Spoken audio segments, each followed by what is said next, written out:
to emotionally. All right. I've struggled with my weight since I was a teenager. I picked up learned behaviors to emotionally soothe with food when I was very young.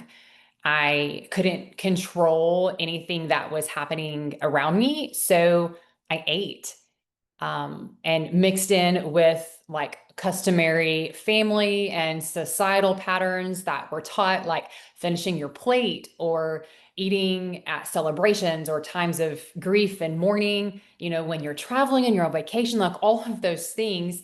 So I began this very unhealthy pattern of dieting, right? That big D word that we don't talk about. And y'all, I did it all. Pills, drinks, fasting, shakes, keto, slim fast, counting macros. I did low carb. I tried chasing my fork by running a lot, or working out at the gym and boot camp type style workouts. I would lose 5 pounds and gain 7. I'd lose 10 pounds and gain 15. I've probably lost 200 pounds in just yo-yo dieting, you guys, until I found Optavia the second time. The first time I was on plane was in 2020, and I had success then. I lost weight, I felt better, and I was doing the things. I had lost 40 pounds and I was at a healthy weight, a healthy BMI.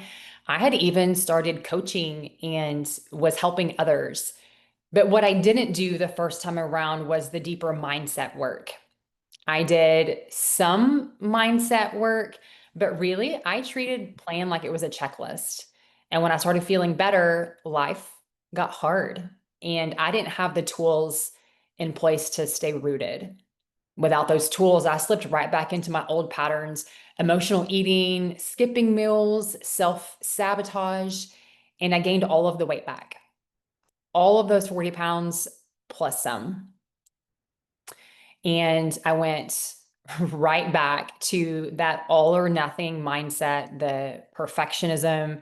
I equated my identity to my day as either good or bad, associated with whatever I had eaten or if I had worked out. And then I celebrated or punished myself accordingly. If I had a good day and I ate good things, then I could have the piece of cake, right? Or if I worked out, then I could have the pizza. But if I didn't work out, then I had to have either nothing for dinner or maybe I had, twigs and berries, right? That was hard. Going back to that space was not only physically hard, but emotionally and mentally and spiritually. I felt shame. I felt like I had failed. I stopped coaching. I stopped helping other people. And I allowed myself to sink into a very, very dark place. But what I now know is that I didn't fail. I just didn't yet understand that true transformation is more than just following a food plan. It's changing the way we think. So I drew a line in the sand in May of 2023, and I chose myself, and I got back on plan in June of 2023. I lost 70 pounds. I didn't even know I had 70 pounds to lose, but I lost that by November of 2023, and I've kept off those 70 pounds since then. Now, I'm going to be honest, the last 6 months have been tough. They've been really tough for me. And I've been really faced with some opportunities to shrink back and to settle and to allow those old patterns to take over, or to continue doing the work, to continue pressing in and dealing with the stuff, growing through the cycles, and continuing to evolve my toolbox. And so here's something that I've learned the hard way, and maybe it'll hit home for some of you too. If we don't deal with the mindset that got us into survival mode in the first place, we'll always return to it, no matter how much weight we lose. Like I said earlier, I've probably lost 200 pounds just in this back and forth. The plan works, but it's our thinking that determines if it sticks. So today, I want to hold space for both the wins and the hard spots.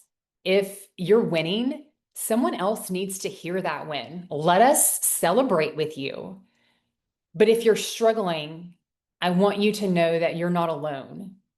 And if you've hit a wall, it doesn't mean that it's not working. It just means that there's an opportunity to grow deeper roots.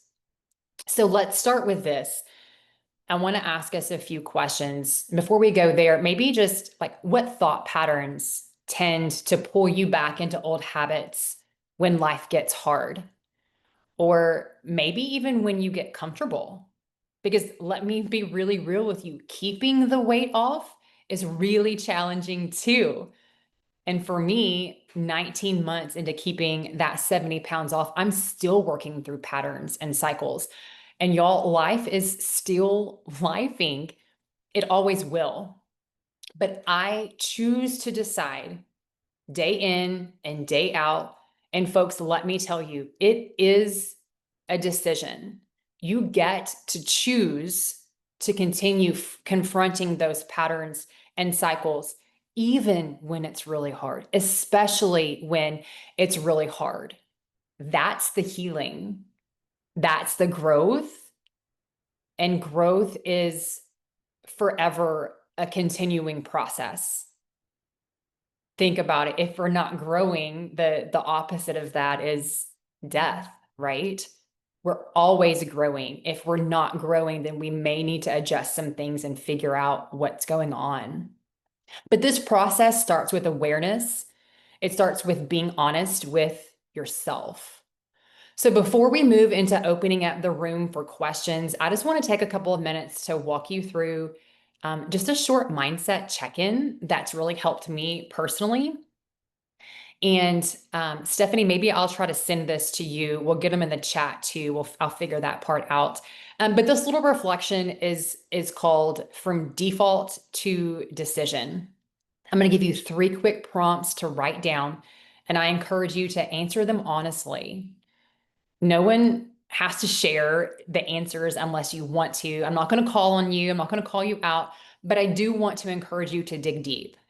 And remember that in order for us to get different results, we have to do different actions. So, are you ready? The first question is, what's my default? Think about the last time that you got off track. What was your default reaction? Did you isolate? Did you say, I already messed up, so today's ruined. I'll start again tomorrow, or I'll start again on Monday. And then it turned into the next Monday and the next Monday, and then Monday never came. Or did you just decide to throw out the whole plan because of one choice that you made? What's my default? When I get off track, what's my default response or my reaction? What do I tend to do when things get hard? Write that down. Question number 2 is, where did that default come from? Is that reaction something that I picked up years ago? Is it something that was modeled for me? Is it a coping mechanism? Y'all, this part of the process is super important because when we understand where the root of our patterns comes from, it helps us take our power back. When we know where that is, then we can negotiate those things and call out the lies for what they are. We can recognize that those patterns that maybe served us well for a really long time don't serve us well in this season and where we're going if we're moving forward. So, where did that default come from? And then the last question in this little exercise is, what decision do I want to make instead? Now that you know what that trigger is, you get to choose differently. What do you want to do the next time you feel triggered or tired or stressed or overwhelmed? Think about that, and I encourage you to write one intentional response. Don't just say, I'm going to drink water. I will pause and drink water instead of whatever it is that you may be going to. Or I'll text my coach before I throw in the towel and say, I quit, right? All of this journey, this process in losing the weight, keeping the weight off. It's so much more than just the food, you guys. And it's not about being perfect. This is about being proactive. So I'd love to hear from you. I want to talk about maybe what part of that resonated with where you are right now, or what you're working through that's worked for you, and we're celebrating some wins. But just a reminder, I'm not a therapist, I'm not a doctor, I'm just a health coach, and I'm a mom and a wife. Coaches, I'd love for you to help me support questions and comments in the chat, and I'm I'm open to feedback and wanting to discuss this.